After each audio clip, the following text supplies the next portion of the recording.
busia mama watna say ensanso emma wakwaba emfa emra emergency Ghana movement TV eso emre no enya ye be say na so story me saka no me ba na me be sanimu ede emma wo na story me wo ede ma wo no eye busia bia nen wo be pie mu ewo MFK nanimu na ni nyina ne say eye japade ya won papa ede echa won ansa na ofri mu na busia pese won chinchi mo ansa na wonje emfa every one sem na sabode ato edwa no edoso na me pese me nkwa metinti no ka me hone ne gotie sem na wode ato edwa na enya mu ntremu na etimi so akere na adwen ede afa ho ewo comment section ewo no me ma we be like na wa share wa san subscribe ede amame ye go share video ko pa dom oba pampa cha no pay e pa cha no pay de umu ya ha nya bone se me papa eti ase no de bia no asem a wo ka kire ne se me nya bibia amfa nya monti se ma ye kokko miensa busua de baako ana me yire nso baako se de be ya ye ka kire no bia obefiri mu no na ka kire na wonyini ndu ba bia na school semti obetena obetimi de ahwe no school busua de baako nti de aka ne de me ma mo so modia na jade bia odi ho nkomo e kire yen enti ya papa 2020 no me ko ya papa ho me ko tena ho abia boso me be mienu ana de bia mso da na me ko me ho no makochia no makoma nachi santi onya wose ya bradem na me ne odi nkomo ti ada me ko ni nche wo ni me ko she dem no wose ya me hwa wo ho akire na me wo ye friend say nwan bi wo madam fu bi ho na me boa wo be kram so kokuma so nti de kokuma se bra na oba me no be ko ni nche na makwa akopɛ mienu na me de amawo maton amawo na wo de ayedwetiri akɔhye wadwuma na se na me se papa mate enti le bia sama o kan ne se ja woni wonuamo ti na se mu hokora me nua keto awe yi ne bone na o ka che ne se ni kokko na wo de amaye no wo yi ni di na frim ama me bra mo mpanifo akora ko buku to dwe pa chewa chese me ana me de ma o nti wadi bone me you dey free simple me am mpanifo me bra mo mpanifo ko buku to dwe pa ne chewa na ja wo se wono so wodo ne nua mo ma ya nyina wo de aye ne de fi se ya nyina papafo no ne mem ai e ka wono nko anti na wo mo mfa ne ni agrokora nti e ba sa na wo mo pa ne chewa na wo te ase enti papa free mo no mfie no mu ni ya papa ofase no wona sese wo hye ho wadi ade ya ka mu nsem nyina wo se chinchina wo faka ye de na ka abusua de ne ho de enso ye ne na preso a chinchina wo se anya adwuma na anu ya me ko ne nchen na mko ka chense papa sese ye ne wa preso mfie no ni sika ba wo ma ye bi de wo ya de ya kase ye ne je ho a ye mpe enti me ba be ka me preko na sa wo anti ase de ame de wo be ko ba bia me so me pe bia wo ka jam san ba bia me pe bia me fa ne ko na me de ne ko a ye frɛ no oni ka ska wo mba ene saja ye ne ka ya anti ase ma me mpacho afuo na wo papa dija ne ma no eno ne how many acres ye kwansiri baako na acres sen eno na me nim na yi na wo papa ti ase na mokɔ afuo mu ode mpacho ha ode because obi a kwansiri baako nim ne de afuo no ya de mokɔ gina no sesi a wo ne nuamo no mo be hu se me papa afuo na firi ha ekɔka mo be hu ne hye mo ne mo hye eya busua sanse me pacho da bi wono ane kɔtɔye me pacho ha eti aba ne sen na wo ebi kwa abusua ho na emade na ekaye mo ma me wo no so afiri mu ana ya ma me wo ho ono ma me jaye onyai ene se yire ne madea ti adan na de papa na jade ama na yire ne mma ono ankasa de a wato no watwa bia ma abusua na ana abusua de enko okay na se abusua de enko abusua mo de eti ne yire ne madea no omo se de enti no mo na te asim aja wase chinchina papa kwa ja asase ne ma na abusua enti won de on fa ma yen so papa ekokotoye no woto de ma na abusua na oni mo papa abusua wo papa busia ya na yire ne ma ene ya na yire ne ma eno ni immediate family eti enfia no ni wo ma disu sika sa anwan no so be ma ze sen sika be yansimi nyina ye 1900 sika aba mo nsem efri 5 years ni papa free mo no ni office no se friend sen kwaku danso one di ade me pa cho eti abusua panifo wo de ma ba ku nyima no mo me yenye no chorus abusua pani a wo ho panifo e wo abusua ni mo no mo de akoto o manim papa no wo maka papa Samuel waka wo senka wo mfa ma ye wonye mu ma so de wo mpene chinchina papa to na abusua no nti wo ne wo mpene abra papa so wo ye ajapade no wo ye momodie e ma wo momodie wo chire me kurom ene ye nso ba bi okoto no no so ye ayi ye fra ho se wasa ayi akuropon na wo papa free mu no moye yie mo ankasa mo bo anan kwafuo mo de mani kwa shefu ya ko bibia ya twa ya video crowd ni mba cho mo fa video no to na mo frɛ ajama me ene time ne kwa papa ti mesrɛ mo a mo keka mo ho na mo nya ne ma ne ntentem ma me ayisi mesrɛ o ne na agye mo keka mo ho ma me ne ene no go slow mesrɛ mo a hwe time ya enya fe na call no ye twentwen so a mo frɛ ne ntem na afuo no nso so mo fa picture ne video so no engu so ma me why na ye monitor na ye nkɔ ye ni mafi abetena se na ton ade kakra ma me yegu so a ye twen se ye benya agya ze se no mo gye na o papa de na wode ma mo no mo che ana se mana na mo fa mo ade mana na ye fa ya mo ba busu ani bi na wa na hwe so se di pakro hwe so no no ya ni ya ofa ma sister nkasa mesrɛ wa hwe no ya ni ya che enti ye ne na akoka okay na say mo be ne say ye say abusan na mo be ye enti wono ne be fa ne de no de mo de ama mo na na hwesuni no afe no so no wote a on fa sika ne mrɛ mo ya papa va se bi na ba ko no so wa ye ya saa o wa ya na wono wa send sika na begu wono ne fon so no so send ama ya papa no chinchina wa se ada hwesuni no oni mo number wo ya number Dada no send ma mo direct. Ya just what the papa. Ya mana ti ase mo send ma wo mo bi mo send ma yen. Nti wate ase. Wate ase de ba o se ye ka e ma esidia. Ansa na watimi asend na mo hwemu a afe no so a o mutimi nya be yesen. Oh, o se afe no so a otimi nya botodu. Botodu. Ye na eboya peja akosoro. Ah manfo osire na agye mu ani gye no. Tasa mo so mo siri bi. O se ye siri bi so awe ho nkwa na edi o ma me. Yese na naje koko boto na da sen. Ara ho nkwa na edi. Na naje yese koko boto. Ma me yese boto na da sen. Ah boto no am say 35. 35. Me pa cho ai. Na o mutimi nya boto du. Ai. Oh na yese sika bebre. 3,500.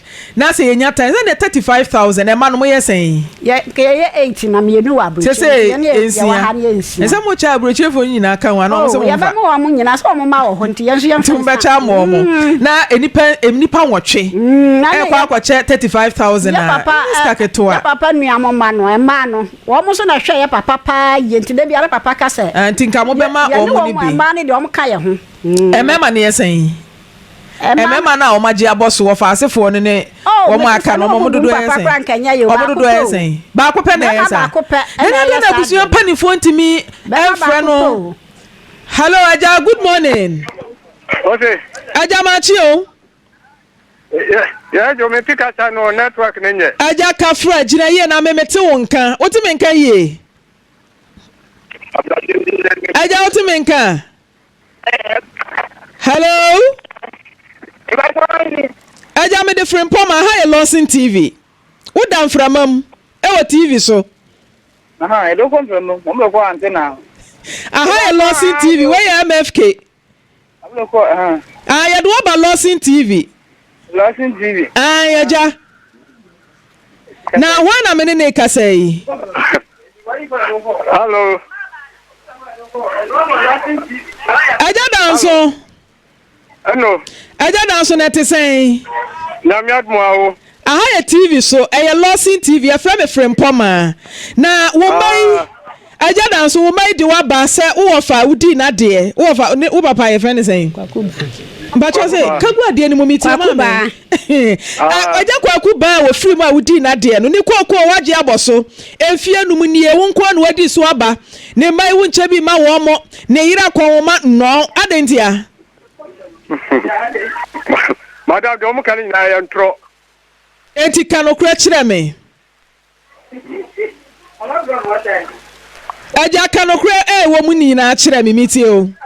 Wona me se no crowd me se me ba fie no. Na aja da na wuntimi nka na fidie so ma be ka mo de wa fidie so wo so mo de eye ntro wo de na eye nokure ye ewo mo no ka kire me wa ha. Me ni wana me no mo ahia nti wo de me ba na me no mu nyina ahia na ye be hunu. Aja yeso o si wuni case kan ti ye fro kura wo ma.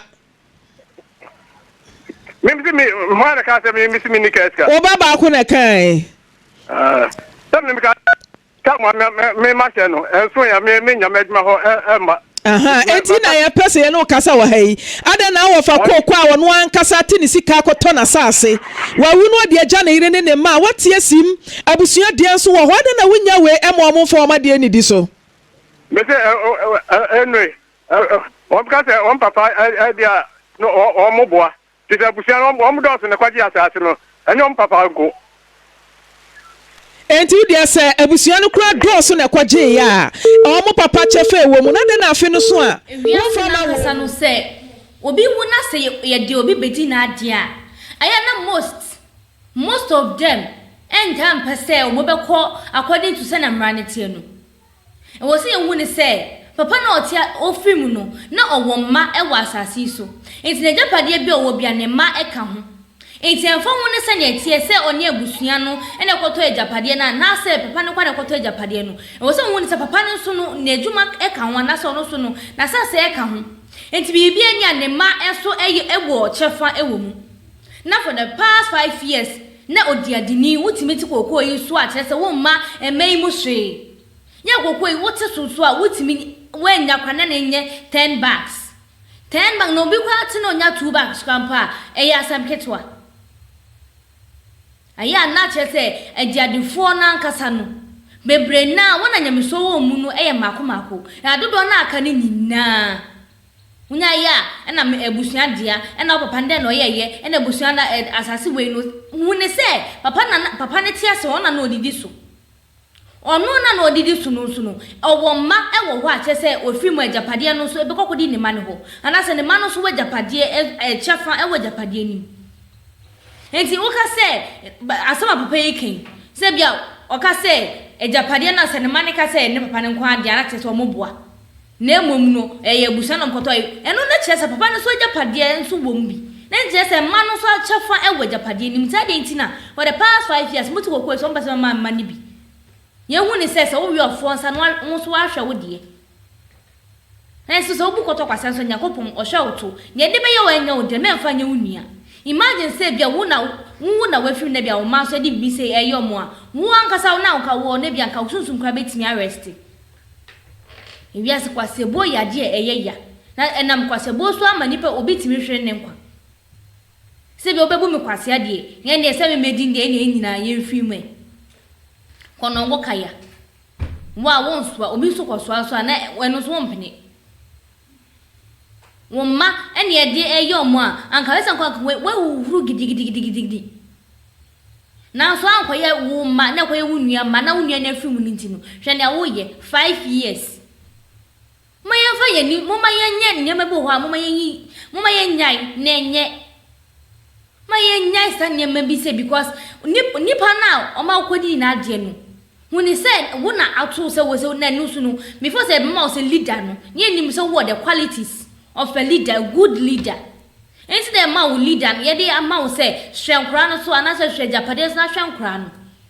Ye de leadership e hwe wo sa, enye keke se edine da wo so, se bia me na me diadini, me na me diadini. Na mom diadini na wo ye de na wo ye de ato wo. Na ka se oh, nipa odi papa de oye o. Aka se oh, ye mu hwa papa we, mo hwa papa we na mo fa nsuan.